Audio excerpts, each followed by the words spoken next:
회장님 안녕하십니까.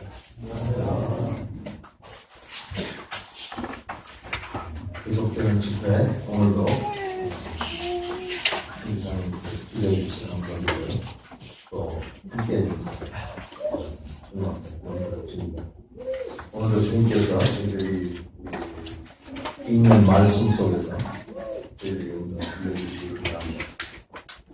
오늘 어제 이어서요 6장 아가서 6장 4절 말씀부터 14절 말씀까지 읽어보겠습니다. 공독해 드리겠습니다.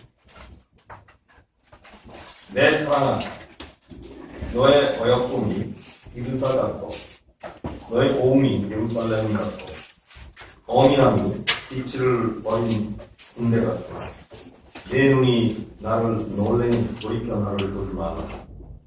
내 머리털은 길앗산 이슬개문 염소떼 같고 내 이는 목욕장에서 나온 암양떼 또 새끼 없는 것은 하나도 없이 각각 쌍태를 낳은 양 같고 노을 속에 너의 뺨은 송유 한쪽 같은 왕과 육십이요 일인이 80이요 시녀가 무수하되 나의 기둘기 나의 완전한 자는 하나뿐이고 그는 그 어미의 뒷다리로 낳은 자의 기준이 여기는 자고 여자들이 그를 보고 복된 자라고 왕후와 비인들도 그를 칭찬하며 아침빛같이 뿌옇고 달같이 아름답고 해같이 맑고 빛을 어린 군대같이 어미한 여자가 누구냐. 골짜기에 푸른 초목을 보려고 포도나무가 순이 났는가 석류나무가 꽃이 피었는가 알려고 내가 포도동산으로 내려갔을 때 휴지 중에 내 마음이 나로 내 귀한 백성의 수레 가운데 이르게 하였구나. 돌아오고 돌아오라 술람미 여자는 돌아오고 돌아오라 우리로 너를 보게 하라. 너희가 어찌하여 마하나임에 춤추는 것을 보는 것처럼 술람미 여자를 보려라. 님께서 이 말씀 꼭 주시기 바랍니다. 어제 저희들은 이제 술람미 여인이 자기가 사랑하는 그분에 대한 부탄없는 사랑을 예루살렘 여인들이 질문했을 때 자랑스럽게 이야기한 내용들을 읽고 왔습니다. 사랑하는 분을 자랑하는 것처럼 즐거운 일이 없겠습니까? 그리고 그 사랑하는 분이 탁월하다고 하는 것을 안다고 하는 것처럼 기쁨과 또 행복이 없겠습니다. 그래서 그분을 술람미 여인은 큰 소리로 자랑했습니다. 예루살렘 여인들이 내가 사랑하는 사람 그리고 다른 사람이 사랑하는 사람 사이의 차이에 관해서 물었죠. 그 차이는 너무나 거대했습니다. 그분은 만인에 뛰어나고 아무도 그분과 필적할 수 없는 그런 탁월한 독특한 유일한 으뜸되는 그런 분이십니다. 이제 오늘 저희들이요 이 신랑이 이제 신부를 향해서요 이야기하는 내용을 저희들이 이제 말씀에서 시작도 보고 있습니다. 내 사랑아, 너의 어여쁨이 이르사 같고. 우리는 이 말씀에서 신부가 신랑에 대한 참 놀라운 찬사를 계속해서 이어갔고 그 찬사가 이제 나중에는 다 진해서 그분의 아름다움을 더 이상 언어로 표현할 수 없어서 이제 전체로 사랑스럽다라는 말씀으로 끝났죠. 이 말씀에 대해서 사랑하는 분께서 화답합니다. 사랑은 언제나 이와 같은 화답이 있죠. 사랑은 상호간에 서로 주고받는 것입니다. 이제 이 신랑께서요 내 사랑아 그 신부를 향해서 아름다움에 또 찬양하는 찬사를 보내는 말씀이 있습니다. 너의 어여쁨이 디르사 같다. 또 너의 고음이 예루살렘 같다. 여기 신랑은 자기 사랑하는 신부의 아름다움을 두 도성에 비유했습니다. 하나는 디르사라고 하는 도성입니다. 디르사는 오랫동안 가나안 사람들의 수도였습니다. 사실상 이 수도는 이제 이스라엘이 남방과 북방으로 갈리면서 여로보암 때부터 시작해서 오므리 때까지 북방의 수도였습니다. 오므리는 그 쿠데타를 일으키고 그 다음에 이제 왕이 된 이후에 그의 수도를 사마리아로 옮기죠. 그의 아들 아합 때 엘리야는 사마리아에 가서 하나님 말씀이 있지 않았습니까? 디르사, 여기서는 북방 왕국의 그때 수도였습니다. 그 디르사라는 말의 뜻은 쾌적하다, 쾌락하다, 또 아름답다, 이런 뜻입니다. 이 도성은 도성의 주변 환경이 대단히 경관이 아름다운 것으로 유명합니다.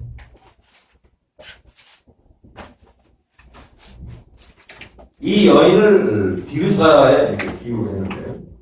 뿐만 아니라 예루살렘 성에 비유했습니다. 예루살렘 성. 그 성은 어떤 성입니까? 아름다운 도성입니다. 우리 시편 48편 2절에 있는 유명한 말씀 잠깐 살펴보겠습니다. 시편 48편 2절입니다. 터가 높고 아름다워 온 세계가 즐거워하며 큰 왕의 성, 또 북방에 있는 시온산이 그러하더라. 예루살렘을 가리켜서 큰 왕의 성이라 이렇게 말씀하고 있습니다. 또 이 성은 터가 높다. 이것은 대단히 유명한 말입니다. 예루살렘은 이 세상의 도성들 중에 대단히 독특한 성이죠. 터가 높습니다. 높은 곳에 있습니다. 그리고 그 도성에는 강이 흐르지 않지만 그것도 대단히 독특한 성이죠. 그러나 물건이 그 속에 있습니다. 이 아름다운 도성, 그것은 큰 왕의 성이라고 말씀합니다. 우리 또한 시편 50편에 있는 말씀입니다. 시편 50편 2절 말씀에 온전히 아름다운 시온에서 하나님이 빛을 발하셨도다. 온전히 아름다운 시온이라 이렇게 말씀하고 있어요. 한 가지만 더 보겠습니다. 에가는 예레미야가 도성이 멸망하고 난 다음에 너무나 슬픔 가운데 쓴 책이죠. 에가서 2장 15절입니다. 그 아름답던 도성이 멸망당한 후에 고통 가운데 예레미야 선지자가 이글을 쓰고 있습니다. 에가서 2장 15절입니다. 눈 지나가는 자는 다 너를 향하여 박장하며 처녀 예루살렘을 향하여 비소하고 머리를 흔들며 말하기를 온전한 영광이라 천하의 희락이라 일컫던 성이 이 성이냐 하며 전에 이 성은 온전한 영광이라 또 천하의 희락이라 이렇게 이제 불렸습니다. 그것은 그 말 그대로 아름다운 도성이었습니다. 신랑이 자기 사랑하는 여인을 이 두 성에 이제 비유했다라고 하는 데는 의미가 있잖아요. 공통점이지. 두 성은 둘 다 왕의 성입니다. 왕의 도성이다. 왕도입니다. 그 성이 가지고 있는 왕의 위엄과 권위가 있습니다.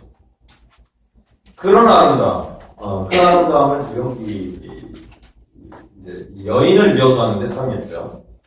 우리는 이 말씀을 가만히 보게 될 때, 아가수 전반에서 이제 계속 반복되고 있는 그런 진실을 우리가 발견할 수 있습니다.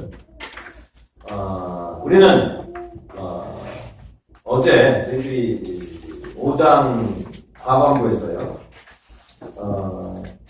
신부가 신랑에 대한 아름다움을 격찬했죠. 10가지를 이야기했습니다. 그 10가지. 이 아름다움은 이 신부가 신랑과 함께 교제하고 신랑의 임재 가운데 항상 있을 때 자기도 모르는 사이에 그런 아름다움을 얻게 되는 것입니다. 그리고 신랑은 그런 아름다움을 발견하게 될 때 항상 기뻐하고 찬양했죠. 찬송을 보냈습니다. 이것이 언제나 우리 그리스도인들이 주님을 믿고 난 이후에 주님께서 우리를 향해서 우리 가운데서 발견하고자 하는 그런 기쁨을 우리는 그런 기쁨을 어떻게 들을 수 있는가? 주님과 교제하면서 나도 모르는 사이에 주님을 닮아가는 그런 아름다움을 우리가 얻어가는 그런 과정에서 일어날 수 있는 주님이 주시는 선물이다. 그런데 주님 우리에게 선물을 주시고 그 선물 때문에 또 기뻐하신다. 이건 얼마나 놀라운 심오한 의미입니다. 미국의 유명한 작가 나다나엘 호톤이라고 하는 소설가가 있습니다. 그 사람 뉴잉글랜드 지방의 소설가인데 그 사람이 쓴 큰 바의 얼굴이라고 하는 소설이죠. 큰 바의 얼굴 저 먼 산에 그 타운에 이제 내려오는 이야기가 있었습니다. 저 산 위에 바위가 있는데 사람들 가운데 회자하는 이야기는 언젠가 저 산에 있는 그 바위의 얼굴과 같이 생긴 사람이 올 것이다 라고 하는 이야기가 전해 내려왔습니다. 그 타운에 사는 소년이 이제 그런 사람을 자기 생애 포기를 원했습니다. 그러나 항상 그 앞에 가서 그 바위를 보면서 이제 언젠가 이 타운에 그런 사람이 올 것이다. 그런 기대감 속에서 세월을 보냈습니다. 오랜 세월 끝에 그는 이제 점점 청년이 되고 세월이 지나서 중년이 되고 그런 노년이 되갈 때까지 그의 생애 가운데 아무도 그런 사람이 나타나지 않았습니다. 이 소설은 이렇게 끝나죠. 어느 날 이 소년이 이제 나이가 먹어서 그것을 지나가게 될 때 타운 사람들이 발견했습니다. 바로 이 사람이 그 사람입니다. 우리가 주님과 함께 가까이 있을 때 주님과 교제하게 될 때 우리는 나도 모르는 사이에 주님의 모습을 닮아가는 것입니다. 우리는 언어에서, 우리는 행동에서, 우리는 생각에서, 우리는 가치관에서, 우리는 전반적인 모든 면에서 우리는 주님을 닮아가는 것. 사실상 하나님께서는 우리 주 예수 그리스도 안에서 저희들을 택하시고 저희들을 그리스도의 형상으로 닮아가도록 예정하시지 않습니다. 여기에 이제 이 신부에 대해서 이 신랑이 그 아름다움을 감탄하죠. 디르사와 같고 또 예루살렘과 같이 너무나 아름답다. 그 아름다움은 왕이 아주 아름다움입니다. 이 둘은 다 왕도 아닙니다. 왕의 성이 가지고 있는 아름다움, 그것은 왕이 가지고 있는 아름다움이고 솔로몬의 아름다움입니다. 그 아름다움이 이 여인에게 그대로 이제 전수되었다라고 하는 거죠. 그래서 왕이 기뻐하고 있습니다. 그 다음에 세 번째요. 어미함이 기치를 벌린 군대 같구나. 여기 어미함이라는 말씀이 있습니다. 어미함이라고 하는 말은 두렵다라는 말입니다. 여러분 이상하죠. 사랑하는 자를 향해서 사랑하는 자의 아름다움을 지금 묘사하면서 그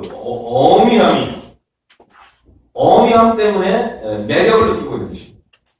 그 어미함은 어떤 종류의 어미함인가? 기치를 벌린 군대와 같다. 이 군대가 이제 행진에 나가게 될 때 그들은 앞에 대단히 강력한 그들의 힘을 보여주고 있는 그런 것들을 주려고 합니다. 그 깃발로 흔히 이제 표현하고 있죠. 군대는 깃발을 앞세워서 나갑니다. 군인이 행진할 때 이제 제식 훈련에서도 분열을 하게 될 때는 작은 사람부터 쓰지 않습니다. 큰 사람이 먼저 쓰고 그다음에 나중에 작은 사람이 쓰죠. 왜? 그들의 강력한 힘을 원수에게, 적군에게 이제 나타내 보이기 위해서 상대를 제압하기 위한 겁니다. 압도하기 위한 것입니다. 그래서 그들은 깃발을 들고 이제 나가죠.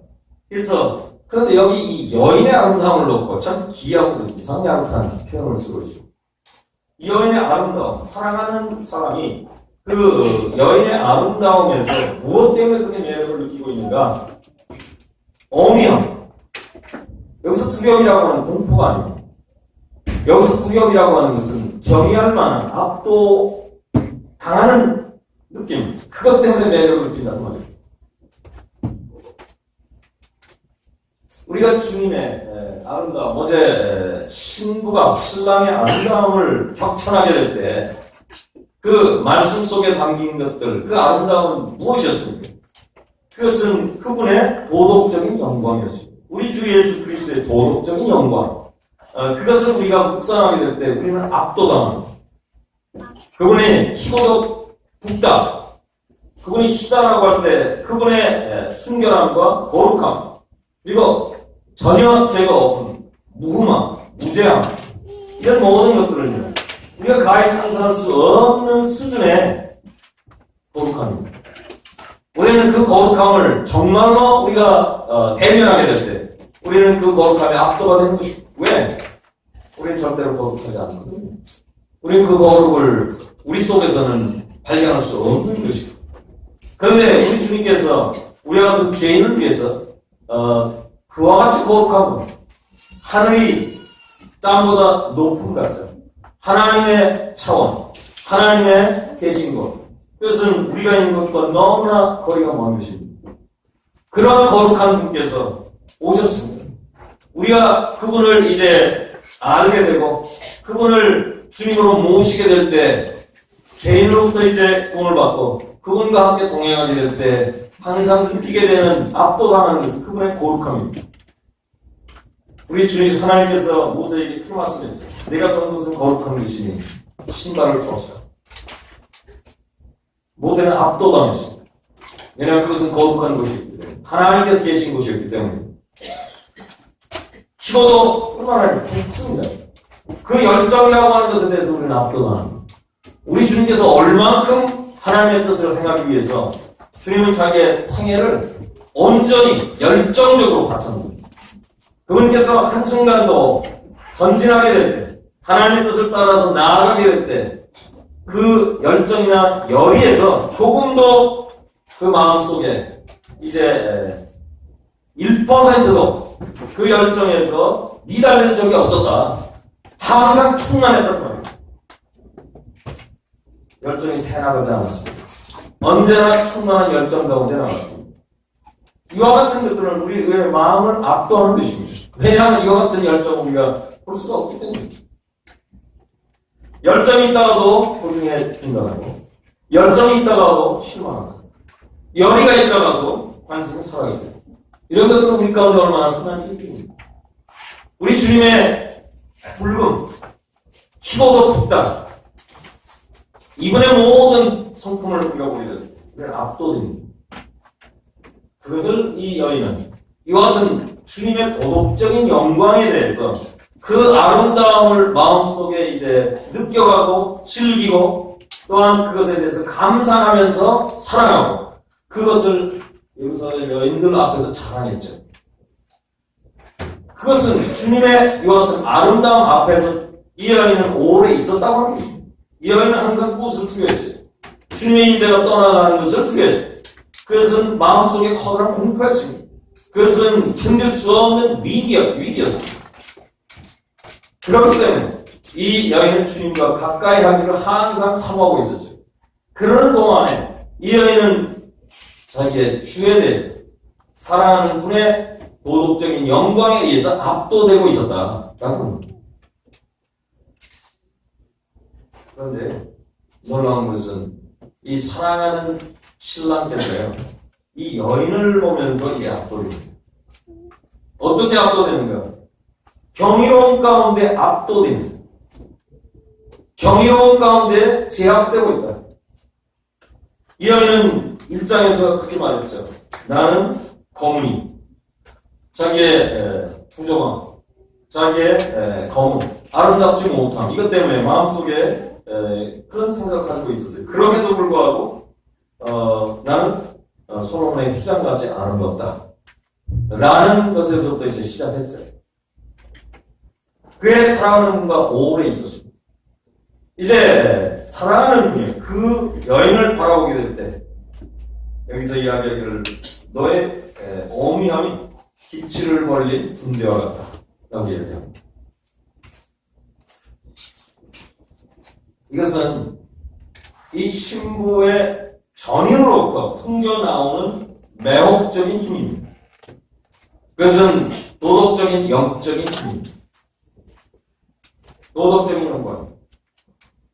사실 그것은 신랑으로부터 배운 것이고 거기서부터 항상 그것을 마음속에 감탄하는 것.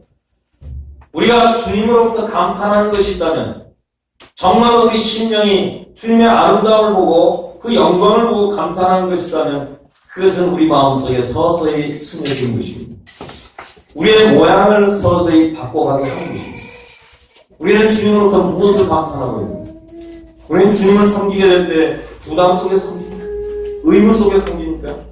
만약 그 같은 분위기 속에서 우리가 주님을 따라간다면 우리 마음속에는 별로 감탄하는 것이 없습니다. 주님으로부터 뭔가 마음속에 압도되는 것이 없습니다. 우리가 원하는 것은 주님의 아름다움으로 인해서 주님과 교제하게 될 때 주님의 아름다운 도덕적인 영광, 그분의 위대한 성품, 그분의 모든 사역, 그분의 전체를 통해서요. 그 여인이 얘기했습니다. 전체로 아름답다라고 하는 그와 같은 것을 우리는 압도당하기를 원하는 것입니다. 우리는 우리 마음속에서 감탄하기를 원하는 것입니다.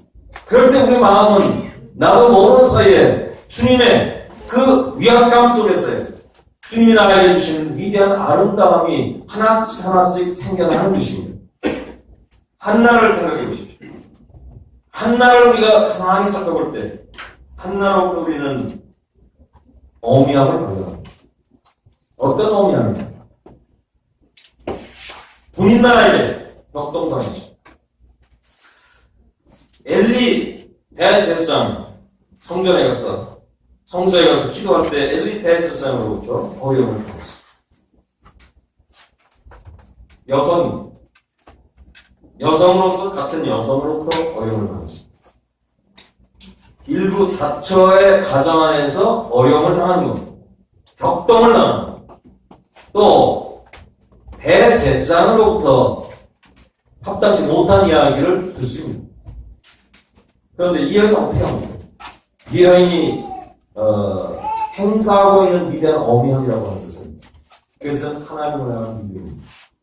조금 더 동요되지 않고 동요될 만한 상황 속에서 동요되지 않고 하나님 앞에 하나님의 뜻을 그와 같은 상황 속에서도 여전히 볼 수 있는 어미한 말입니다. 요게벳 이 여인으로부터 우리들은 어미함을 느낍니다. 바로는 모든 아이 나마를 다 가서 던지라고 했죠. 모든 어머니들은 다 던졌습니다.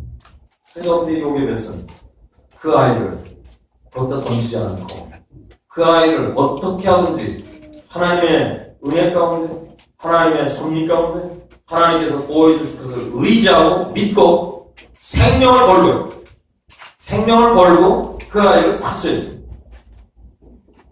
바로는 막강한 힘을 가지고 있을 거예요. 그러나 바로보다 더 막강한 힘을 요게벳은 가지고 있었어요. 왜? 하나님을 믿고 있었기 때문에. 하나님의 위대한 섭리를 다른 사람 보지 못할 때 보고 있었습니다. 다른 사람이 보지 못하는 것을 믿음으로 볼 수 있는 이 시력, 그것은 우리 마음을 압도하는 것입니다. 우리는 수많은 여성들의 예를 들 수 있습니다. 우리 주님의 모친 마리아, 처녀가 잉태한 아들을 낳을 것이다. 그 말씀을 어떻게 하면 믿을 수 있습니까? 그리고 처녀가 잉태한다고 한다면 얼마나 엄청난 수치가 자기에게 찾아올까? 그것을 어떻게 감당할까? 그런데 그 모든 장애물을 다 감당했습니다. 그래서 엄청난 어미합니다. 이것은 기치를 벌린 군대 깃발을 세우 그리고 전진하는 것보다 더 두려움, 더 경이로움을 우리 느낀다는 말입니다. 우리는 마리아가 옥합을 깨서 이제 주님 앞에 예배 드릴 때 어떠한 반대와 어떠한 조소가 있었습니다. 이것을 가난한 자에게 갖다 주고 팔아서 그들을 도와주고 겉에서 비웃습니다. 그와 같은 유다의 비웃는 말에도 전혀 상관하지 않고 동요되지 않는 어미한 말입니다.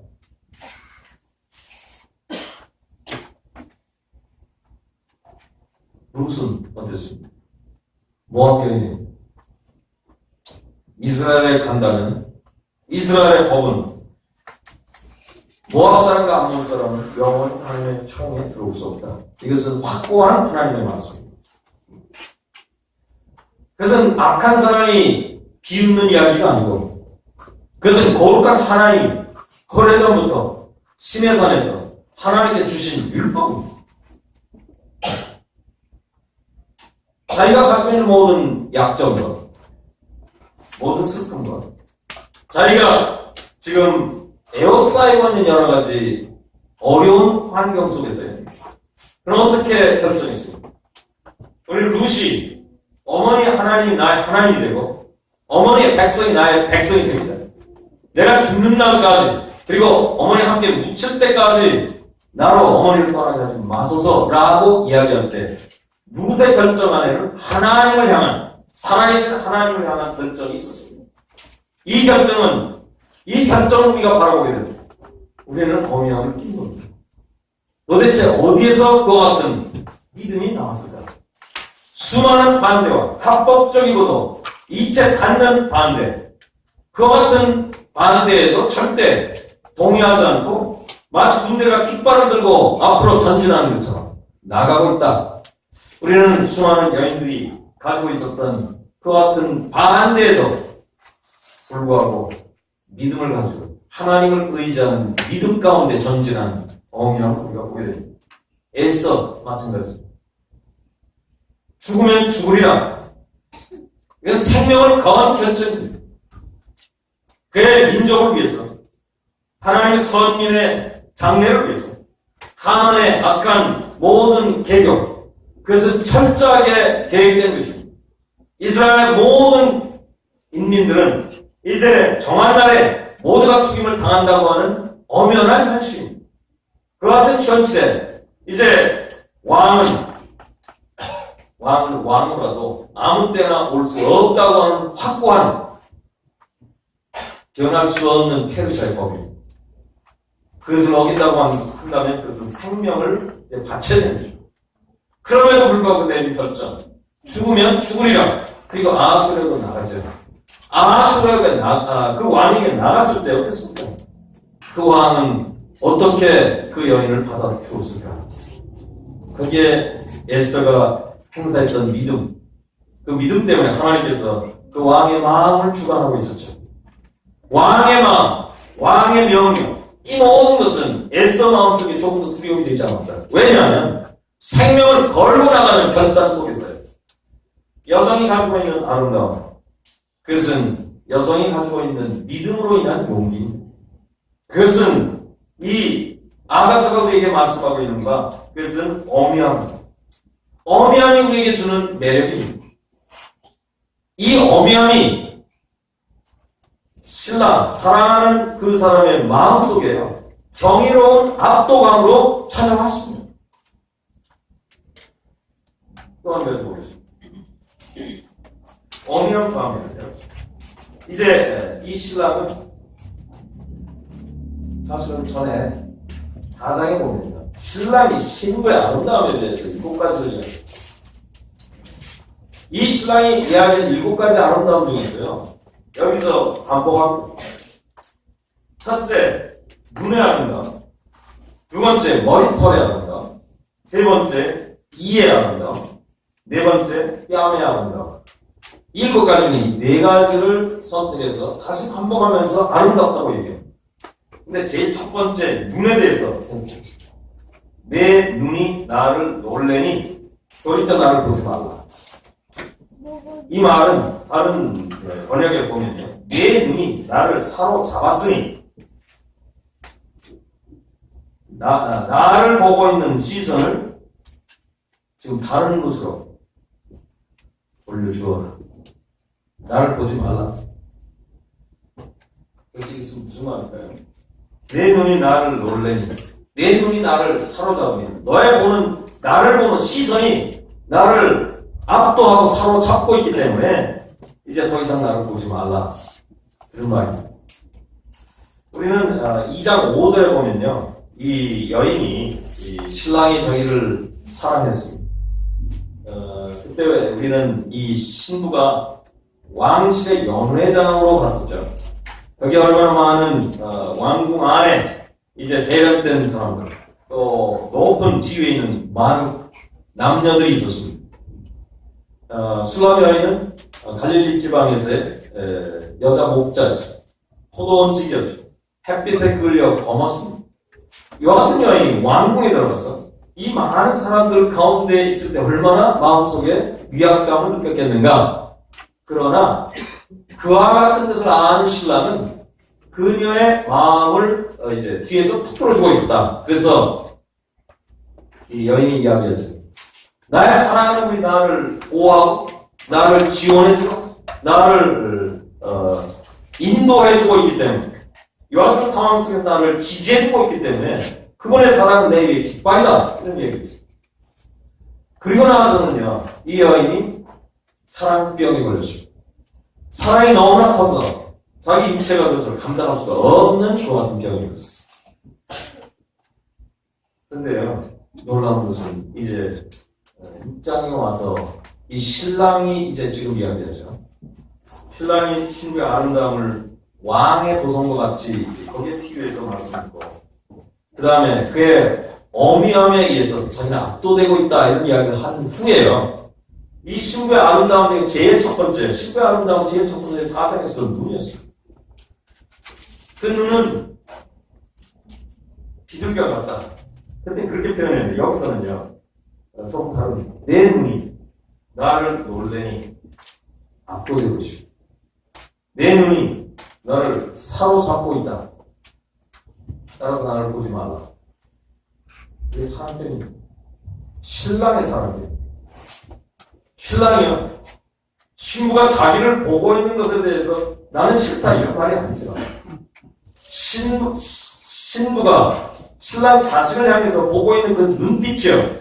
시선을 보기에 너무나 매혹적입니다. 자신은 거기에 완전히 체포됐습니다. 그래서 감당할 수 없어요. 왜? 싫어서요? 아니죠. 너무나 싫은 것입니다. 너무나 좋은 것입니다. 그래서 감당할 수가 없어서 이젠 보지 말라 라고 이야기할 정도의 시선이었다라고 하죠. 그런 시선은 어떤 눈이었을까? 그것은 비둘기의 눈. 비둘기라고 하는 것은 부드러운 순경, 그리고 일편단심, 그 한 대상만 헌신하는, 거기에만 마음을 들이는 그런 눈빛이었어요. 그 눈빛은요, 너무나 신랑이 신부의 그 눈빛을 보게 될 때 그것이 압도됐다. 그래서 신랑이 사랑병에 걸렸다. 참 그것은 놀라운 일이죠. 저희들이 주님을 믿고 나서 주님을 향한 저희들의 일편단심, 주님을 보는 이 시선, 다른 것을 보지 않습니다. 다른 것이 저희들 마음속에 들어오지 않습니다. 그런 걸 본다 해도 저희들 마음속에 자리 잡을 수 없습니다. 그것이 우리를 앗아갈 수 없습니다. 그래서 우리는 주님만 바라봅니다. 그리고 주님을 위해 삽니다. 주님을 위해 헌신합니다. 이와 같은 시선, 그것은 우리 주님으로 사랑의 비움이 나도 그렇게 만드는 놀라운 힘이 있다. 그래서 참 얼마나 놀라운 일이에요. 전에 저희들은 쓸데없는 사람들이었어요. 전에 하나님께서 저희들을 바라보십니다. 우리 주님께서 이 땅에 오셔서 저희 죄인들을 바라보실 때 저희 죄인에게서 무슨 매력을 부각했어요. 저희들은 그저 동정의 대상이었어요. 그러나 그 동정의 대상 속에는 우리 주님께서 이 땅에 오셔서 죄인들을 동정하실 때 주님의 마음속에는 미래를 바라보는 미래의 구상이 있었습니다. 이와 같은 죄인들이 이제 주님 자신이 흘리신 보혈로 인해서 구원을 받고 하나님의 자녀가 되고 그리스도의 신부가 되고 그들의 위대한 위치가 이제 주님으로부터 주어지고 그들의 모양이 변해가게 될 때 주님께서 그들로 인해서 기뻐하실 것에 대해서 주님은 미리 내다보고 계셨다. 그것은 단순히 우리 죄인들을 위한 불쌍한 동정의 눈만은 아니었다라고 하는 거죠. 그럼 어제 우리 주님의 눈에 대해서 알았어요. 주님의 눈. 그것은 시내가에 있었던 비둘기라고 표현해요. 그 그윽한 동정의 눈. 저희 인생들을 바라보시면서 불쌍히 여기는 눈. 그 눈 속에는 무엇이 있었습니까? 저희 죄인들을 비운하셔서 그저 지옥 가지 않고 하늘나라에 갈 수 있는 겨우 그런 사람들로 만드는 것이 아니라 구원하신 분을 향해서 뜨겁게 영원히 사랑하는 그 같은 사랑을 해서 주님 자신이 압도되고 매료되는 그 같은 미래를 주님께서 보고 계신 분이었다. 바로 그 같은 눈을 이 여인이 알고 있기 때문에 이 여인은 그분의 눈빛을 압니다. 그래서 그녀의 눈은 그 주님과 같이 되었습니다. 그래서 주님께서는 그녀의 눈을 보고 그 시선을 내가 보게 될 때 난 너무나 기쁘다라는 말이죠. 나는 완전히 체포되었다. 완전히 매료되었다. 그 시선에 의해서 나는 완전히 억류되었다. 그래서 나는 그 시선이 계속 나를 보게 되었다. 나는 감당할 수 없다. 우리 신랑의 사랑 때문에. 그래서 참 저희도 이렇게 말하기에 주님 앞에 송구스럽고 부여할 만큼이나 주님께서 저희들에게 은혜를 주신 놀라운 은혜입니다. 이제 다음 말씀 보겠습니다. 눈을 칭찬했죠. 눈에 대한 찬사를 보냈습니다. 그 다음에요. 머리털이라고 할 때 이것은 헌신이죠. 이것은 사장에 있는 말씀과 대동소이하는 말씀으로 같이 반복하는 것이 아닌가 라는 느낌이 들 정도의 말씀인데 반복이 아닙니다. 이것은 확인입니다. 길르앗산 기슭에는 염소떼 같고 신랑이 신부를 통해서 마음속에 그렇게 기뻐하시는 것은 헌신이다. 이와 같은 눈을 가진 사람은 주님을 향해서 헌신하지요.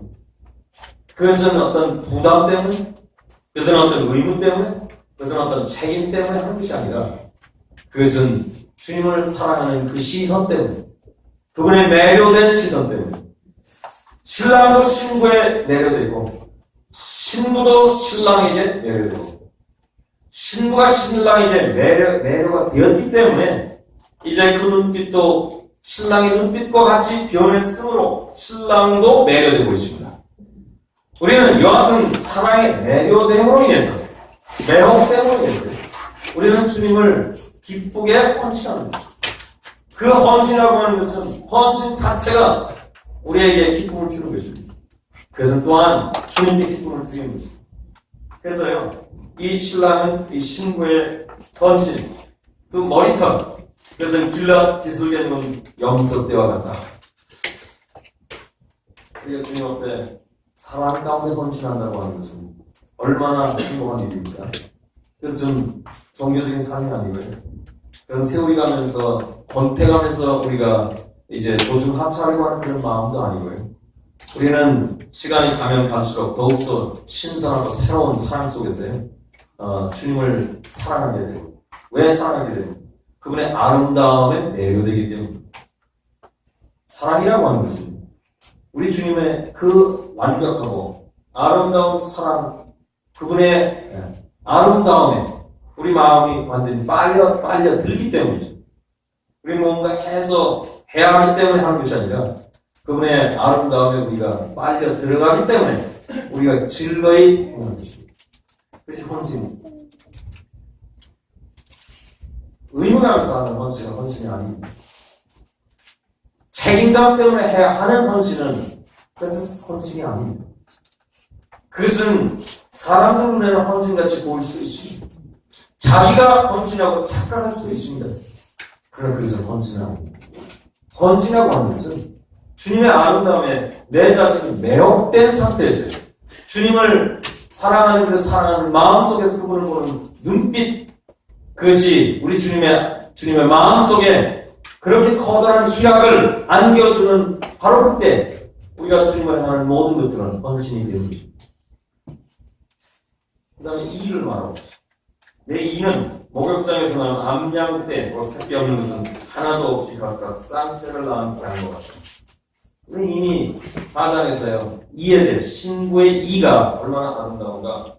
이라고 하는 것은 우리 음식을 먹을 때, 그래서 분쇄해서, 저작해서, 그것을 작게 만들어서 그 다음에 우리가 소화하게 될 때 소화가 잘 돼서 그것을 내 것으로 하는 그와 같은 것 만듭니다. 일하고 하는 것은 내 것으로 만드는 거죠. 우리는 지금까지요 신랑의 이 아름다움, 도덕적인 영광, 그분의 성품과 속성과 그분의 사역과 행동과 이 모든 면에 있어서 나타난 아름다움의 영광을 이 여인이 보았고요. 그 본 것이요 그대로 자기 것이 됐다. 이것은 일을 말하고 있지 않습니까? 주님의 것을요 자기 것을 하고 있어요. 주님과 교제함으로 인해서요. 주님과 항상 함께함으로 인해서 그것을 그 임재를 즐김으로 인해서요. 세월이 가면 갈수록 그의 모습은 점점 그분의 모습으로 변하고 있다. 그분의 모든 것은 그분의 생각을 자기 것이 되고 있어요. 그래서 이가 해줄 수 있는 것이죠. 그래서 이 신랑은 그 이에 대해서 찬사를 아끼지 않고 있습니다. 또 한 가지 있습니다. 너의 뺨은 성령 한쪽 같고 이것도 이미 우리 4장에서 보았습니다. 신부의 뺨, 그래서 신부의 얼굴에 있습니다. 신부의 얼굴, 그것은 신부를 말해주는 것입니다. 얼굴은 그 사람을 말해주는 것입니다. 그 사람의 정체성을, 그 사람의 모든 것을 대표하고 있습니다. 그 중에서 그 얼굴에서 가장 아름다운 부분은 뺨이죠. 그래서 그 사람의 정체성을 말해줄 뿐만 아니라 그 사람의 정체성이 가지고 있는 아름다움을 말해주고 있습니다. 뺨, 그 뺨을 우리 주님께서 신부를 보게 될 때 그 뺨, 거기서 볼 수 있는 아름다움 보였습니다. 성령 한쪽이라고 말했습니다. 성령 전체가 아니라 성령 한쪽이면 그것은 반드시 열려져야 돼요. 그리고 그 안에 있는 씨가 보여져야 되는 것입니다. 그 성령은 독특한 열매로서 그 안에 온전히 씨가 가득 차 있죠. 많은 열매들은요, 많은 열매들은 이제 씨방이 자라서 열매가 될 때 씨가 그 중간중간에 있습니다. 많은 열매들이 그렇죠. 그래서 우리는 그 살을 먹습니다. 근데 이것은 이 성령은 그냥 씨로 가득한 겁니다. 생명력, 생동력. 우리가 주님의 아름다움을 우리가 흡수하게 됩니다. 주님의 아름다움에 우리가 매혹되어서 빨려 들어가게 될 때 우리 속에는 당연히 생명력을 얻게 됩니다. 종교는 우리에게 생명력을 절대로 주지 못합니다. 우리는 에너지가 없는 자들에게 강요해서 뭔가 얻으려고 하는 것, 거기에서는 생명력이 없습니다. 생명이 있는 분께서 우리에게 생명을 주시기 때문에, 생명력을 주시기 때문에 우리는 생동감을 느끼게 되고 생명력을 소유하게 되는 것입니다. 그래서 심지어 우리는 쓰러지고 실망할 때도 우리는 그분 때문에 다시 일어서고 다시 기뻐하고 다시 소생하고 다시 에너지를 얻게 되고 그분을 위해서 우리는 살아가는 힘을 우리는 얻게 되는 것입니다. 바로 그것을 우리 주님께서는 우리를 바라보시면서 기뻐하시죠. 우리가 계속해서 생명력을 우리가 가지고 있고 그 생명력이 뺨에 생명으로 이렇게 비쳐나게 될 때 그 아름다움이요. 생명력이 비쳐날 때 아름다움이죠. 하나님을 아는 지식의 빛이 그분에게 있습니다. 그 빛이요. 이 뺨을 통해서 나타납니다. 그 생명이 이 뺨을 통해서 나타나게 될 때, 생명이 보이게 될 때, 우리 신랑께서는 기뻐하십니다. 이 모든 것은 다 이미 앞에서 말씀한 것처럼 그분으로부터 우리가 받은 것입니다. 그런데 그분이 우리를 보고 기뻐하신다고 하면 참 놀라운 일입니다. 이제 계속해서 말씀을 드리겠습니다. 8절 말씀해요. 왕후가 묵시려 비빙이 펄치려 시녀가 무서워하되 나의 비둘기 나의 완전한 자는 하나뿐이로만. 이 말씀을 읽게 돼서 참 우리는 어려움을 느낍니다. 지금까지 우리 사랑을 지금 이야기하고 왔는데 여기에 부모에게 좀 비빙이 펄치려 시녀가 아가서 안에서는요. 왕후가 60여, 귀빈이 80여, 시녀가 무수하다라고 하는 말은 대체 무슨 말인가? 이야기가 어렵죠. 실제 우리가 열왕기상 11장 말씀을 역사에서 솔로몬의 역사에서요. 솔로몬은 왕후가 700이고 빈장이 300이다. 그럼 1000명 아니에요? 실제였어요. 사실은 수많은 이 아내들이 외국 사람이죠. 암몬, 모압, 수많은 신들, 우상을 섬기는 그런 여인들. 솔로몬은 그렇게 해서 실패했죠. 솔로몬은 마지막에 슬픈 말로를 겪습니다. 그런데 왜 아가서 안에 이 같은 내용이 나오고 솔로몬 같은 사람이 과연 그렇다면 아가서를 쓸 수 있을까라고 하는 의문이 우리에게 듭니다. 우리는 이 말씀을 통해서요. 이것은 솔로몬이 썼습니다만 솔로몬을 통해서 성령께서 쓰셨습니다. 그리고 이 말씀 안에서 우리가 이제 또 발견할 수 있는 것은 이것입니다. 솔로몬이 가지고 있는 개인적인 경험과 솔로몬이 가지고 있는 공식적인 어떤 지위가 이 두 가지를 구분해야 된다고 합니다. 솔로몬은 하나님께서 왕을 세우셨습니다. 그의 왕권, 그래서 하나님께서 그에게 주신 것입니다. 그가 선택한 것이 아니고요. 하나님께서 그를 그렇게 높이신 것입니다. 하나님께서 그에게 지혜도 주시고 하나님께서 그가 왕으로서 국가를 다스리도록 하시고 성전도 세우도록 허락하시고 이 많은 일들을 했습니다. 그 이면에는 그의 실적인 상황 속에서 우리가 발견할 수 있는 많은 비극적이고 어두운 면들이 있습니다. 그런데 하나님께서는요. 이 중대한 하나님께서 말씀하시고자 하는 내용을 쓰실 때 하나님께서 계획하신 것이 있습니다. 예를 들어서요. 성경에서 예수 그리스도를 그래서 어떻게 예수님에게 쓸 수 있습니다. 그러나 그 예수님을 묘사하게 될 때 도적과 같다라고 이야기할 때 예수님은 훔치는 분이 아니라 예수님께서는 예고 없이 오시는 분이라고 하는 것을 지금 말씀하고 있습니다. 그래서 오늘 저희들이 이 솔로몬의 여러 가지 면들 중에서 그가 가지고 있는 개인적으로 말하는 좋은 점이 있고 그것을 가지고 우리는 아가서에서 우리는 적용할 수가 없습니다. 솔로몬이 이제 이곳에서 하나님께서 우리에게 솔로몬을 설명하시게 될 때 그는 어떤 사람이냐? 여기서 말씀하고 있는 것은요. 비교법입니다. 그에게 이와 같은 왕과 60이고요. 디비는 80이고 시녀 무수하다. 그런데 여기서 강조하고 싶은 것은 무슨 말씀입니까? 그것은 왕과 또 비빈, 또 시녀 그것을 얘기하려고 하는 것이 아니라 그 수가 얼마나 많으냐라고 하는 것을 지금 여기서 폭로하기 위한 것이 아니라 이와 같은 비교를 통해서요. 나의 완전한 나의 비둘기는 하나밖에 없다라고 하는 것을 지금 이야기하기 위해서 이 말씀을 하고 있는 것입니다. 우리 주님을 도적이라고 얘기할 때 도적의 악한 면을 지금 얘기하려고 하는 것이 아니라 도적이 가지고 있는 예고 없이 오는 이 특성을 우리 주님을 연관해서 말씀하기 위해서 그와 같은 예를 든 것이죠. 여기도 마찬가지.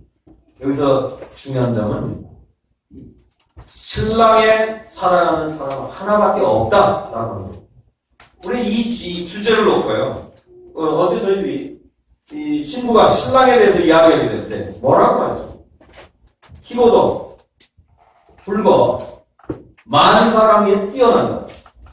그럼 많은 사람이 뛰어나면요. 이 신부가 살아가는 대상은 누굽니까? 몇 명입니까? 한 사람밖에 없는 것이죠. 그분밖에 없습니다. 필적할 수 없는 그분입니다. 으뜸되는 그분입니다. 어떤 사람과 비교될 수 없는 바로 그분입니다. 그분은 너무나 탁월해서 깃발과도 같이 눈에 딱 띄는 그런 분입니다. 바로 그분을 신부가 사랑하는 것처럼 신랑의 마음속에 있는 사람은 이 여인 한 사람밖에 없다. 이것을 지금 여기서는 강조하고 있습니다. 그는 그 어미의 맏딸이요 그 낳은 자의 귀중히 여기는 자다. 참 좋은 점이죠. 귀하게 자랐습니다. 귀하게 여김을 받았어요. 그러나 여기서 지금 더 놀라운 것은요. 여자들이 그를 보고 복된 자라고 합니다. 또 왕과 비빈들도 그를 칭찬합니다. 심지어 왕과 비빈, 여기 수많은 여인들이 있어요. 예루살렘 여인들도 있고요. 왕과 비빈들도 있어요. 시녀들도 있어요. 모든 여성들이 이 여인을 칭찬합니다. 왜 칭찬할까? 심지어는 이 여인들도 신랑이 얼만큼 이 신부의 아름다움에 매료되어 있는가라고 하는 것을 감지하고 있다는 말입니다. 그래서요, 축복하고 또 칭찬하고 있습니다. 어떻게 칭찬하고 있습니다? 여기 보면요, 이제 예루살렘 여인들이 이야기하고 있는 내용을 쉽게 볼 수 있습니다.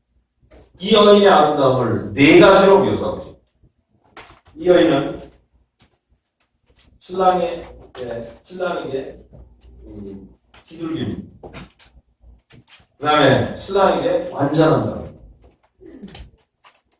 신랑에게는 이 여인은 하나밖에 없는 사랑의 대상입니다.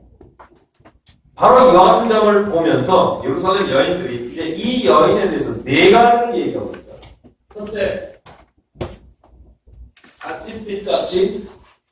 아침빛같이 뚜렷하다. 이렇게. 두 번째, 달과 같이 아름답다. 달과 같이 아름답다. 세 번째요, 해와 같이 맑다.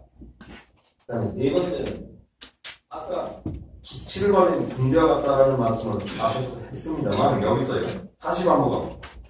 기치를 벌린 군대같이 어미하다. 네 가지를 말씀합니다.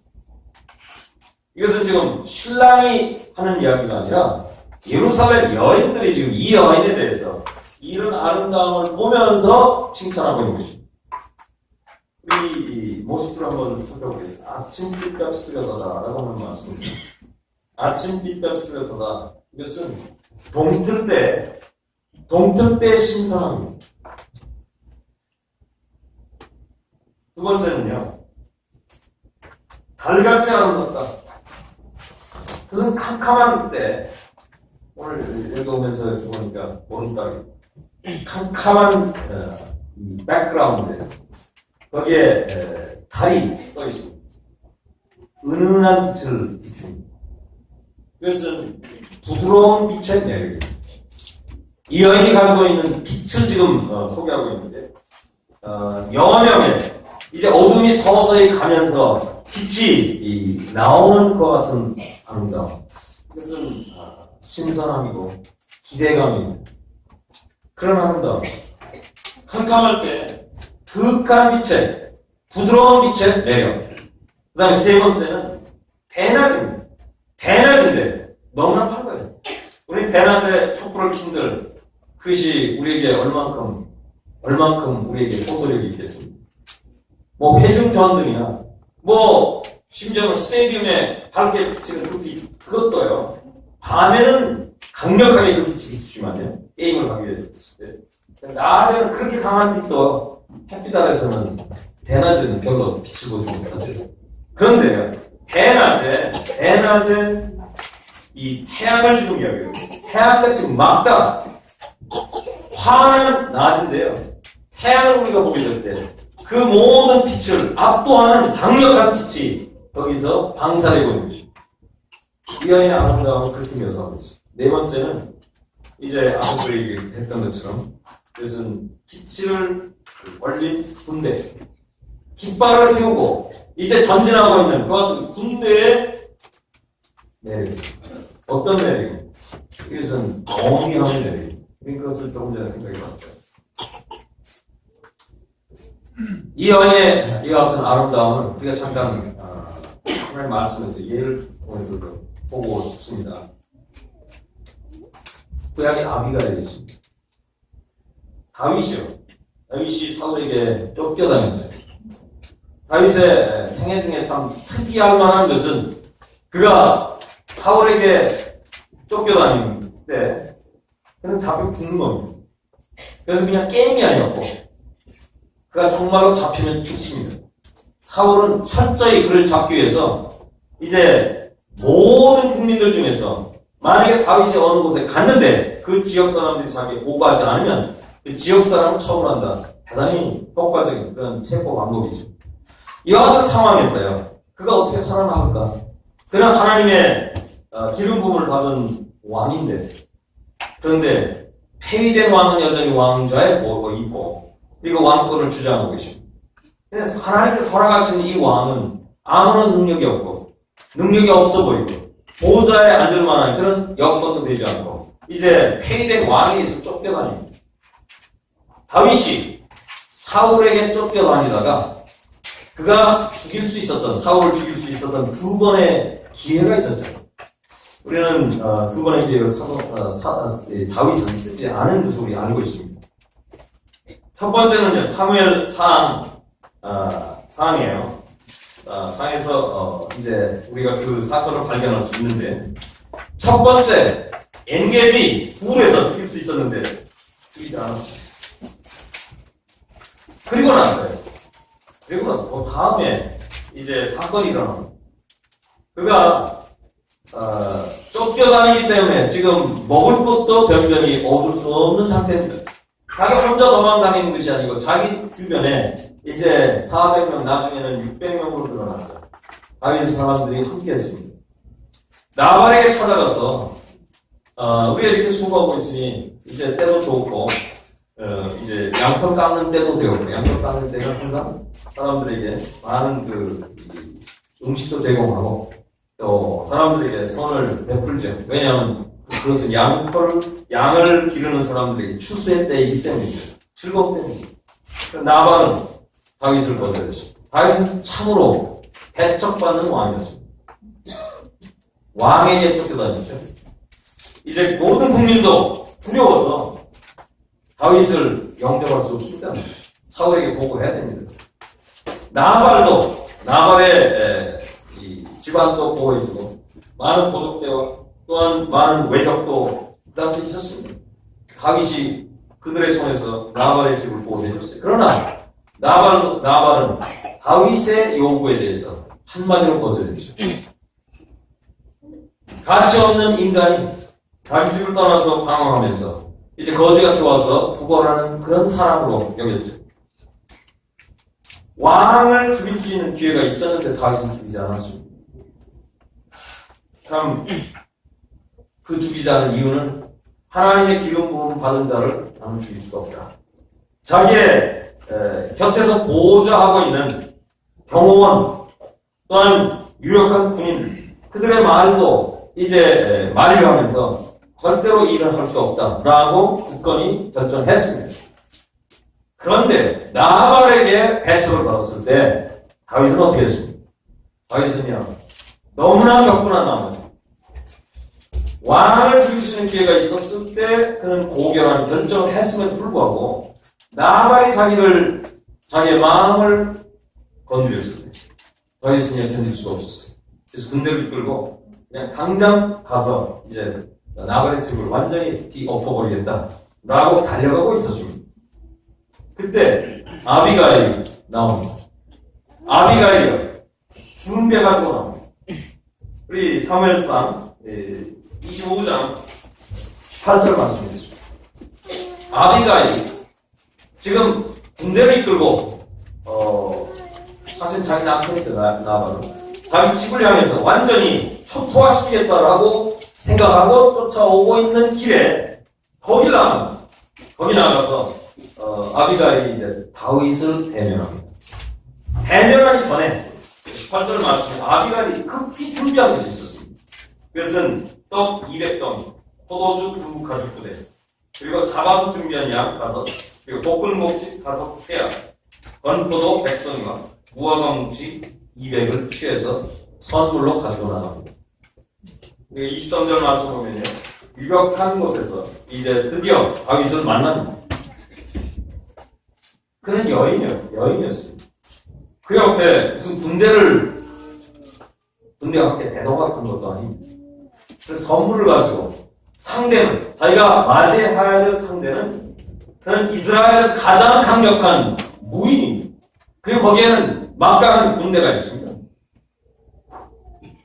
아비가일은 나발의 집안 사람이죠. 그곳에 나간다고 하는 것은 무엇을 의미합니까? 근데 아비가일은 나갔어요. 그리고 이제 23절 말씀을 보겠습니다. 아비가일이 다윗을 보고 급히 나귀에서 내려 다윗의 앞에 엎드려 그 얼굴을 땅에 댄다. 다윗을 만났을 때 나귀에서 내렸어요. 그리고 땅 앞에 엎드려 절합니다. 이렇게 함으로 인해서요. 지금 달려오던 군대가요. 거기서 섰어요. 이것은 아무도 막을 수 없는 군대입니다. 그 군대를 이스라엘에 누가 막겠어요? 만일 사울과 사울의 군대와 다윗의 군대가 만일 싸웠다면 다윗의 군대가 이기겠죠. 그러나 다윗은 그렇게 하지 못했습니다. 왜냐하면 기름 부음 받은 분 사울이기 때문에 그는 해할 수 없다. 따라서는 접전할 수도 없습니다. 접전하지 않습니다. 그래서 그는 항상 도망 다녔습니다. 이런 군대입니다. 이 군대를 향해서요. 나발이 건드렸죠. 아비가일이 나와서 그래서 그 군대를 세워버렸어요. 저는 이 아가서에 나오는 이 아름다움, 이 여인의 아름다움이 제일 첫 번째 아름다움을 관해서 예루살렘 여인이 한 말은 동틀 때 아름다움이라는 말씀이었어요. 23절의 말씀을 보면 동틀 때 아름다움과 같은 아름다움이 있습니다. 어둠이었어요. 지금 다윗이 와서 초토화시키는 이제 유혈 사태가 일어나고 있는 비극적인 순간입니다. 왕에 대해서는 칼을 들지 않았는데 나발이에게서는 견딜 수 없어서 찾아가서 이제는 유혈화 시키겠다. 완전히 그 마을을 쓸어버리겠다. 그 집안을 완전히 없이 하겠다라고 하는 군대를 막는 이 광경은 그것은 어둠을요 서서히 없애면서 태양 빛이 이제 오르고 있는 그런 모습과 같아 보입니다. 다윗은 섰어요.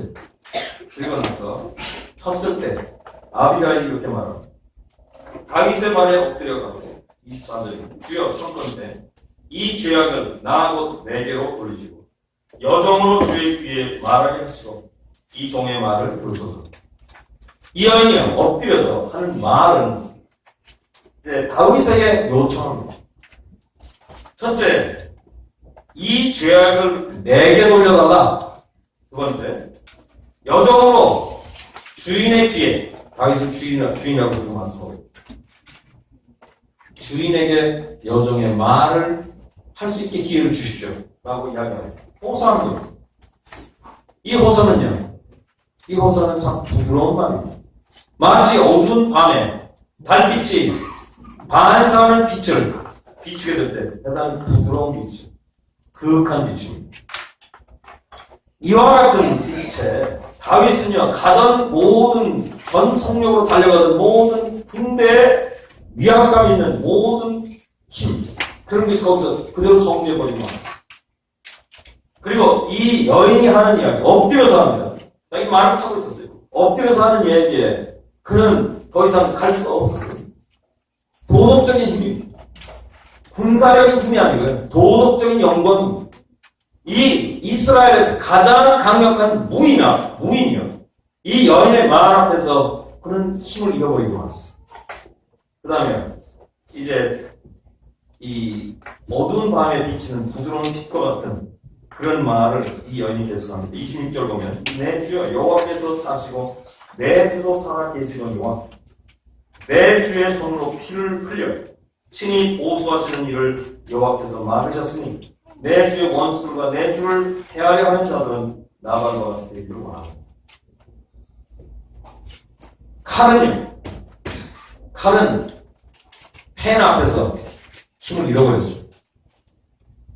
칼과 차는요, 이의 입술로부터 나온 말에 의해서 아무 힘이 없어져 버렸어요. 고소했습니다. 당신이 보수하는 일에 대해서 하나님께서 막으십니다. 이 여인의 말 속에는 하나님과 관련되어 있습니다. 이 여인은 다윗이 보지 못하는 것을 지금 이 순간에 보고 있었습니다. 이것은 입술로부터 나오는 도덕적인 힘입니다.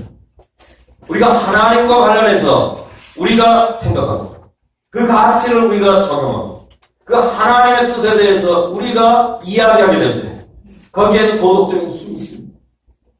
다윗은요 중재했어요. 그리고 계속해서 말씀을 들을 수밖에 없었어요. 세 번째는 28절부터 이제 31절까지 다윗에게요. 이제는 이 여인이 강력하게 말합니다. 성경에서요. 두 사람의 이 위대한 웅변이 있습니다. 하나는 여성의 웅변, 아비가일의 웅변이고요. 또 하나는 남성의 웅변입니다. 그것은 유다의 웅변. 유다가 애굽에 가서 베냐민을 다시 아버지께로 보내기 위해서요. 감히 총독 앞에서, 자기 동생이지만 총독인 줄밖에 몰랐죠. 총독 앞에서 베냐민을 자기 아버지께로 자기가 데려가지 않으면 자기는 그냥 갈 수가 없다. 자기 남을 수밖에 없다라고 하는 그 이야기를, 그냥 어떠한 변사보다 더 훌륭하게 거기서 총독 앞에서 이야기합니다. 그의 웅변은요, 그것은 웅변술이 아니고요. 그의 웅변은 그의 마음이에요.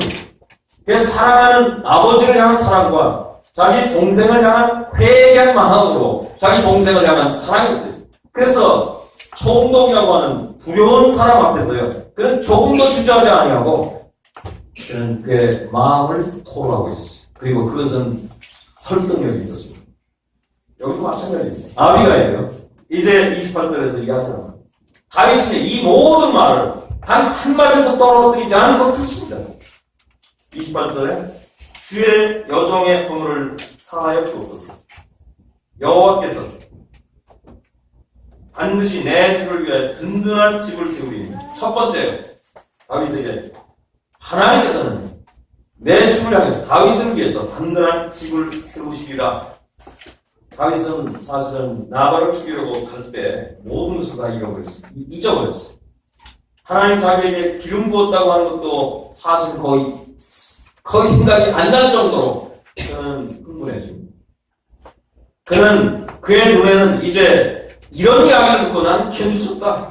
가서 피를 흘리고 완전히 그것을 토토화 해야 마땅하다 라고 달려가고 있는 사람에게 무엇을 상기시키고 있습니다. 이 여인은요, 당신에게 든든한 집을 하나님께서 주실 것이다. 이거 못 보고 있었어요. 아비가일은요, 영적인 통찰력을 가지고 말씀하고 계십니다. 두 번째는, 이는 내 주께서 여호와의 싸움을 싸움이요. 다윗이 지금 도주하고 도망다니고 이 모든 일은 패한 것 같지만 그렇지 않다. 하나님께서 당신과 함께 싸우고 있지 않은가? 이거 상식해주죠. 세 번째는, 내 주의 입성에 내 주께서 악한 일을 찾을 수 없습니다. 다윗이요, 악한 일을 하지 않았죠. 그런데 만일 오늘 나발에게 들어가면 악한 일을 한 것입니다. 거기에 많은 무죄한 사람들이 있습니다. 그들도 죽어야 됩니다. 이것은 악한 일이 아닌가? 따라서 지금까지 악한 일을 하지 않았는가? 바로 얼마 전에 사울 왕도 살려주지 않았는가? 하나님의 뜻 가운데 그는 선을 행하고 살지 않았는가? 여인이 한 무인의 강력한 무력을 제압하고 그가 하는 말을 다 들을 수 있도록 만드는 이 힘은 어디서 나옵니까? 이 사람의 마음속에 있는 고통과 또한 괴로움과 이 모든 것마저도 이해하고 있었단 말이에요.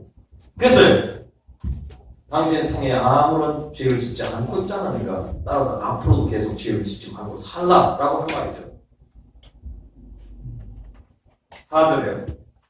사람이 일어나서 내 주를 쫓아 내 주의 생명을 찾을지라도 내 주의 생명은 내 주 하나님 여호와와 함께 생명 싸개 속에 쌓여 있습니다. 이것도 기억해 주세요. 이것도 상기시켜 줬어요.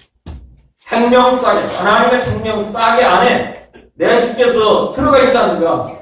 절대로 죽지 않을 것이다. 실망하지 마. 미래에 하나님께서 약속하신 위대한 영광스러운 미래 순간을 기억하라 라고 하는 겁니다. 또 있습니다.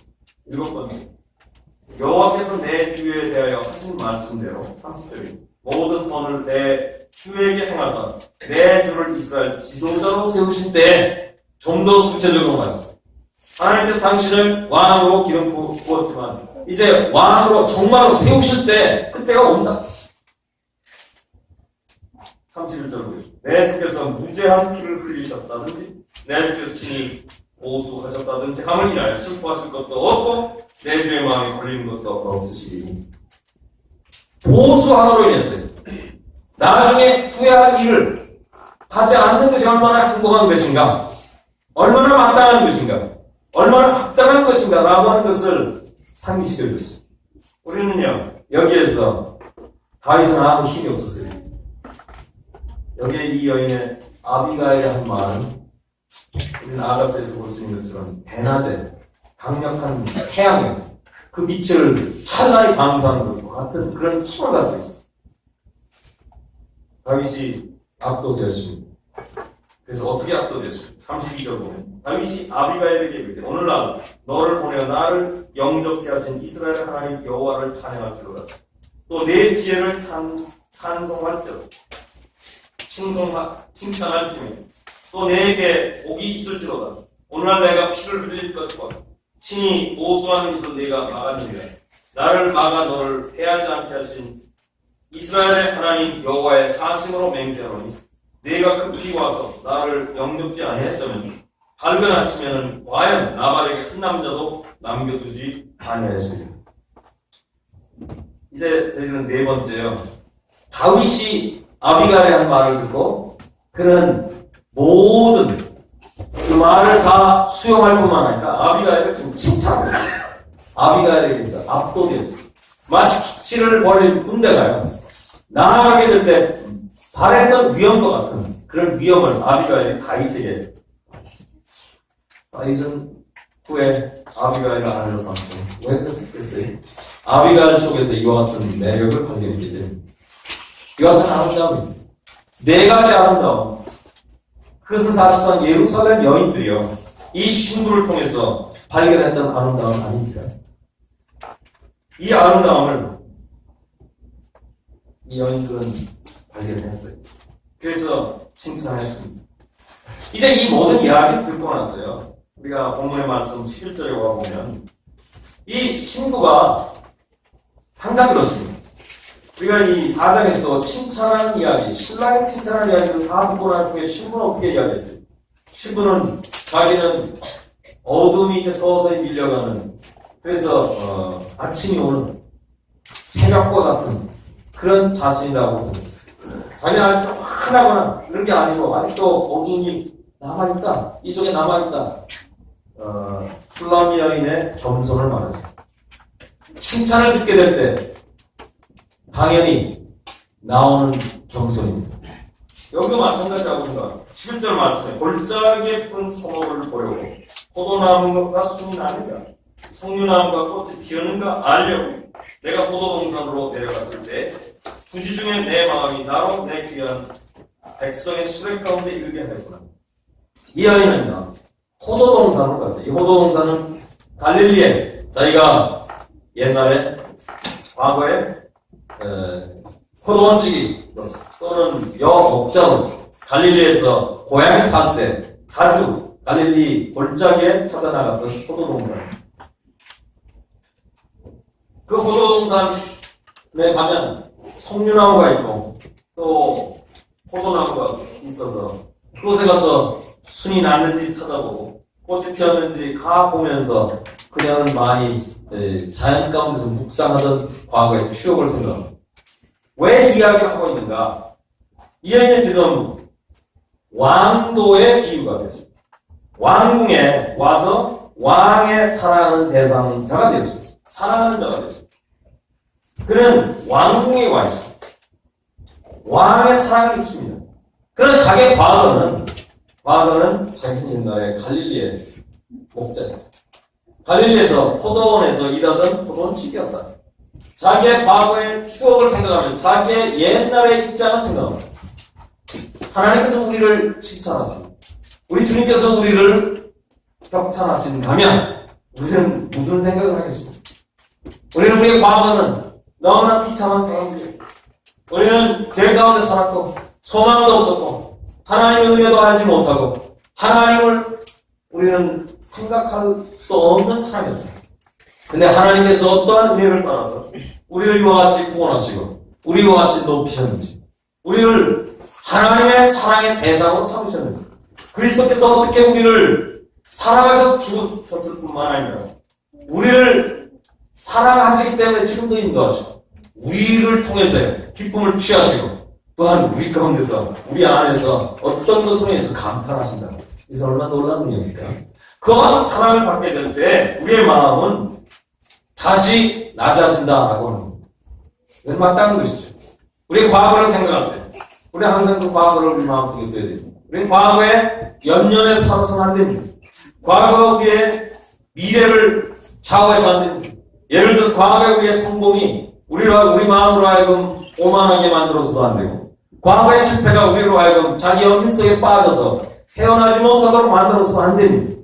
우리는 주님 안에서 주님이 우리를 인도하시면서 오늘날 우리가 살아가는 우리의 가치는 오늘에 있고 또한 오늘 우리가 할 수 있는 모든 기회는 오늘에 있고 모든 소망은 미래에 있습니다. 그러나 우리가 과거를 기억할 것이 있습니다. 그것은 우리라고 하는 사람의 위대한 미래가 우리 주님 때문에 있지만 그 미래라고 하는 것은 그 모든 영광이라고 하는 것은 그것은 우리의 과거의 어떠함을 우리가 기억하게 될 때 우리는 주님께 영광을 돌리고 우리의 미래라고 하는 소망은 소망답게 우리에게 오는 것입니다. 그래서 이 여인은 지금 갈릴리를 생각하고 있습니다. 포도 공산을 생각하고 있습니다. 그런데 12절 말씀 보세요. 부지 중에 알지 못하는 순간에 알지 못하는 가운데 내 마음이 나로 내 귀한 백성의 수백 가운데 이르게 하였구나. 이 귀한 백성의 수레라고 하는 것은 다른 말로 아미나답의 수레라 이런 말인데요. 이 귀한 백성이 왕자 같은 백성이다. 아미나답이라고 하는 말은 왕자 같은 백성이다. 또는 내 백성이 원해서 자원한다 라고 하는 뜻입니다.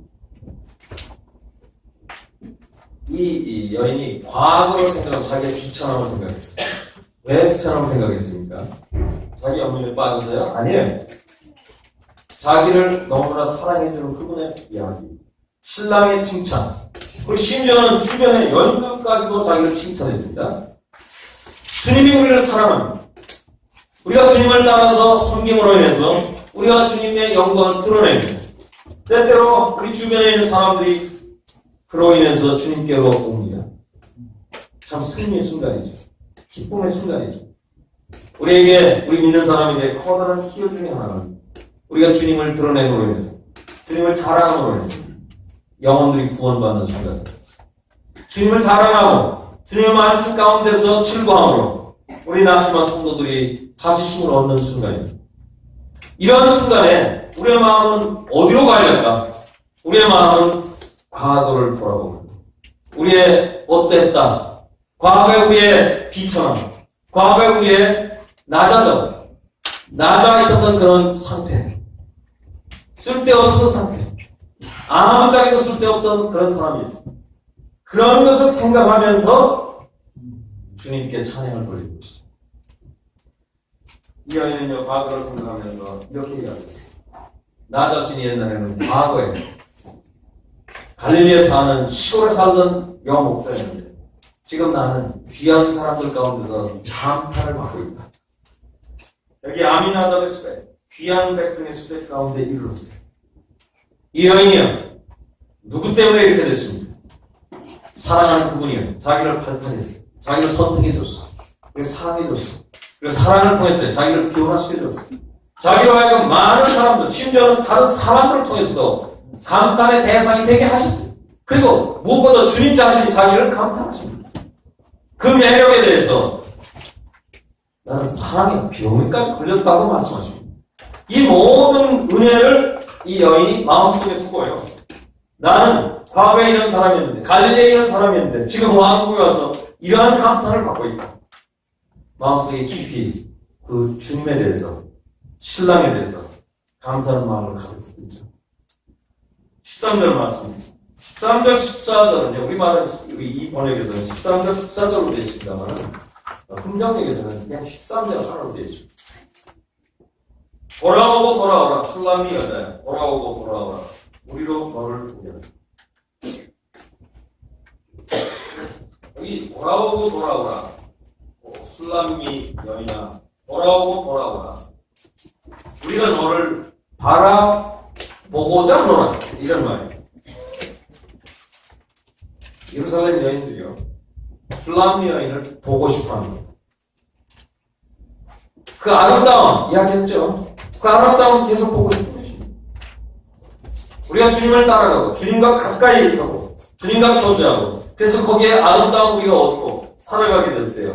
심지어 세상도, 또 우리 주변도. 그래서 보고 싶어 한다고 합니다. 돌아와라. 우리가 너를 보고 싶다. 그런데 그때 이 여인이 또 뭐라고 말합니까? 그 다음은 너희가 어찌하여 마하나임에 춤추는 것을 보는 것처럼 술람미 여자를 버려라. 이거 다른 번역으로 얘기합니다. 너희가 술람미 여인으로서 무엇을 보고자 하느냐? 나에게서 어떤 걸 보고자 하느냐? 이렇게 묻는 겁니다. 그 말은 다른 말로 하면 나한테서 뭘 보겠는가? 라고 겸양의 말입니다. 칭찬했죠. 나는 칭찬을 들었습니다. 그리고 그래서 너를 보고 싶다라고 할 때 그러면 나를 많이 봐라 이렇게 말하지 않고요. 나한테서 뭘 볼 것이 있겠는가? 라는 겸양의 말을 했다고 하는 거죠. 이 같은 겸양은요 바로 우리 주님으로부터 받은 그런 정서가 아닙니다. 그것은 주님의 도덕적인 영광 중에 하나입니다. 이 여인의 답변은요 다시 겸손합니다. 자기의 갈릴리 과거를 생각했을 뿐만 아니라 그와 같은 이야기를 들었을 때 나 같은 사람에게서 무엇을 볼 수 있겠는가? 이것은 이와 같은 겸손은 언제나 우리로 하여금 정진하게 만듭니다. 오만은 우리로 하여금 파멸로 이끌지만 우리가 겸손한 것은 언제나 하나님의 은혜를 우리가 더욱더 얻게 하는 것입니다. 이 여인은 어찌하여 나를 보고자 하는가? 너희가 술람미 여인에게서 무엇을 보고자 하느냐? 그때 이렇게 말합니다. 여인들이여. 그것은 마치 두 군데의 무리와도 같구나. 너한테서 볼 수 있는 것은 두 군데의 무리와도 같다. 이 마하나임의, 우리 말에는 마하나임에 춤추는 것이라 이렇게 말하고 있는데, 마하나임이라고 하는 것은 야곱이 바단 아람에서 이제 돌아오죠. 20년의 생활을 끝내고 돌아올 때, 뒤에서는 누가 추격했습니까? 라반이 추격이 왔어요. 앞에서는 누가 기다리고 있습니까? 에서가 기다리고 있습니다. 그는 대단히 커다란 위기 속에 있었어요. 양쪽에 샌드위치가 되어 있었어요. 이쪽에서 쫓아오고 앞에서는 자기를 기다리고 있고, 그런 사실상 야곱의 생명 가운데 가장 커다란 위기 중에 하나는, 위기의 순간 중에 하나는 바로 그때였습니다. 그때 하나님께서 그에게 군대를 보내셨어요. 두 군대였어요. 하나는 라반으로부터의 공격을 막아주고 또 하나는 에서를 자기가 대면한다고 하면서 너무나 견딜 수 없는 두려움이었습니다. 자기는 에서를 속였죠. 에서는 400인이나 끌고 온다는 이야기도 들었어요. 어떻게 그를 만납니까? 그때 하나님께서 그를 보호하셨어요. 앞에서 오는 에서를 막는 군대가 있었고 뒤에서 쫓아오고 있는 라반을 막아주는 군대가 두 군대가 있었어요. 이것을 마하나임이라고 말합니다. 두 군대.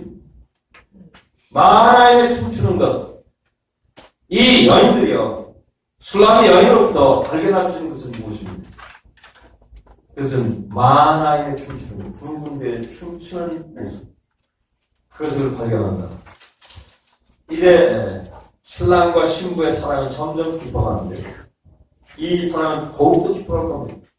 그런데 이 사랑의 최종적인 미래 위대한 영광스러운 때가 있어요. 우리 주님께서요. 신랑 대신 주님께서 신부를 맞이해서 결혼합니다. 그리고 이제 결혼 후에 이 땅에 내려오십니다. 주님께서 이 땅에 백마를 타고 오시게 됩니다. 영광 가운데 만왕의 왕으로 만주주로 오시게 될 때 교회는 신부로서 같이 오게 됩니다. 교회는 온 세상을 통치할 자입니다. 그리스도와 함께 이 땅에 올 겁니다. 이 땅에 오게 될 때 그것은 하나님께서 그리스도와 교회를 전시하는 겁니다. 온 세계가 그리스도와 교회에 강림하는 것을 이제 눈으로 보게 될 겁니다. 주님을 찌른 자도 볼 겁니다. 온 세상이 그것을 보게 될 텐데 그때 세상이 이제 우리 주님의 위대하신 구속의 은혜로 인해서요. 배도하던 이스라엘이 회개하고 돌이킬 겁니다. 또한 돌이킨 이스라엘로 인해서 이방 사람들이 축복을 받게 됩니다. 여기 두 무리가 있어요. 이스라엘, 예루살렘의 딸들이 있고, 그리고 열방에 구속받은 백성들이 있어요. 그때 그리스도와 신부, 두 사랑하는 이분께서 오시는 모양을 보고 온 세계는 열광하고 기뻐할 겁니다. 만하게 춤추는 것, 이 춤춘다고 하는 것은 성경에서 항상 기쁨과 승리를 말하죠. 홍해가 갈라져서 바로가 전멸했을 때 미리암 그리고 여인들이 나와서 춤추죠. 승리의 기쁨입니다. 골리앗을 격파했을 때 이스라엘 여인들이 나와서 춤추고 노래했어요.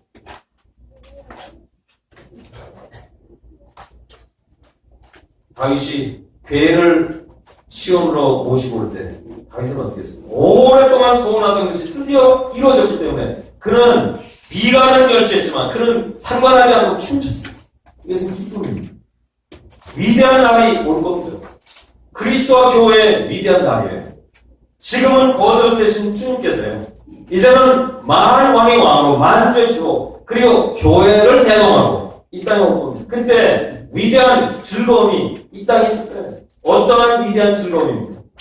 오랫동안 소원하던 일들이 이루어지고 또한 모든 전쟁에서 승리가 이제 드디어 이루어지게 될 때 두 무리가 기뻐하는 겁니다.